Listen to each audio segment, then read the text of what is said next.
दाल। तो उसके लिए हमें चाहिए है ये 1 पाव दाल है, ये बॉइल्ड है आप देख सकते हैं। और ये है नमक, जीरा पाउडर, नमक 1 चम्मच, 1 टीस्पून, और धनिया आधे टीस्पून, और जो है हल्दी आधे टीस्पून, धनिया पाउडर जो है 2 टीस्पून, और जो है ये लाल मिर्च है। लाल मिर्च आप अपने हिसाब से डाल सकते हैं, अगर आप तेज खाते हैं तो आप 2 डाल लें, हम 1 डाल रहे हैं 1 टीस्पून। और जो है ये है 9 से 10 काली मिर्चें, और लौंग है 4-5, और बड़ी इलायची, ठीक है।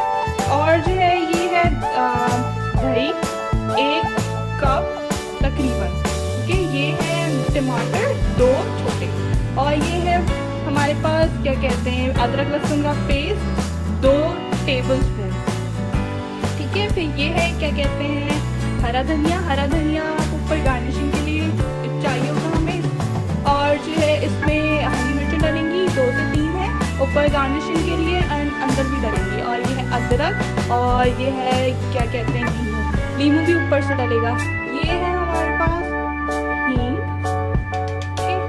हींग भी डलेगा थोड़ा सा।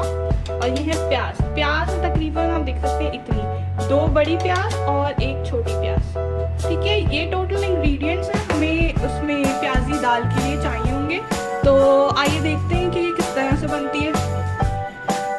ये हमने कढ़ाई में ऑयल डाला है, अब इसमें प्याज डालेंगे।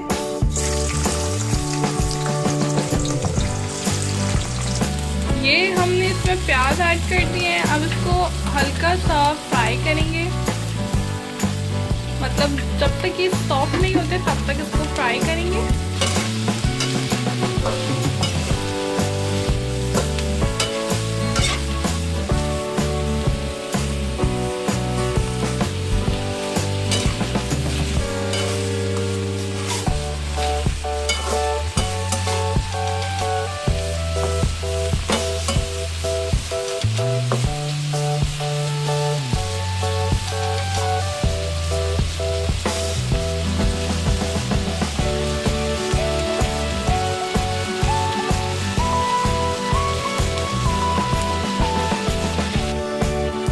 अब आप ये देख सकते हैं प्याज जो है लाइट ब्राउन हो चुके हैं।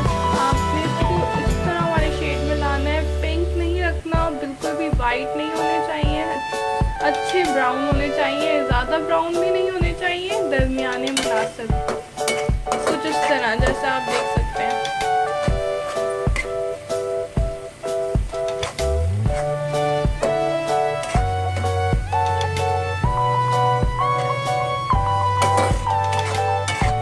ये दाल बहुत फ़ायदेमंद होती है जिनको शुगर होती है उनके लिए, क्योंकि इसमें चने की दाल होती है। चने की दाल बहुत फ़ायदा करती है शुगर में।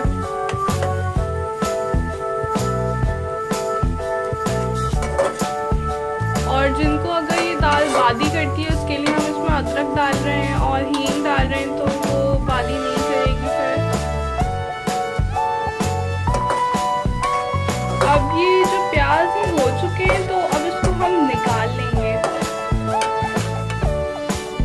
ये जो है प्याज हमने फ्राइड हो चुके थे, तो अब ये इसको निकाल लिए हैं इसको डिश में, ठीक है। ये कुछ प्याज इसमें है मौजूद, अब इसमें लहसुन अदरक का पेस्ट डालेंगे।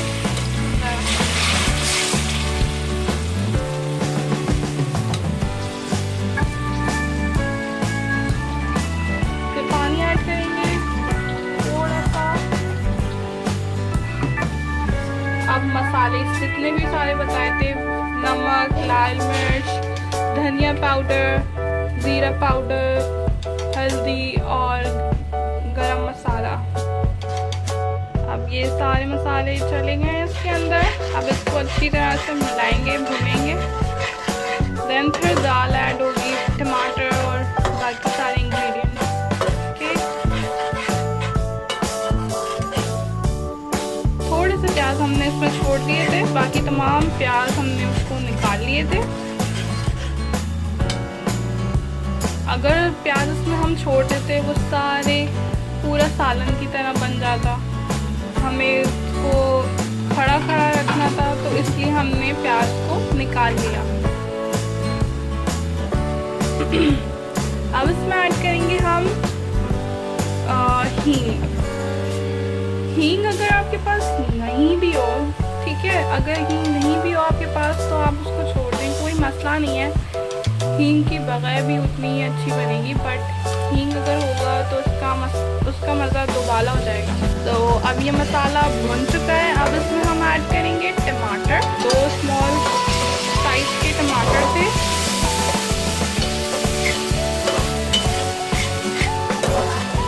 अब इसको भूनेंगे अच्छी तरह से। इसमें हमने मसाले वगैरह ऐड कर दिए थे ऑलरेडी। तो अब इसमें टमाटर गए हैं। अब थोड़ी देर इसको अच्छी तरह से पकाएंगे।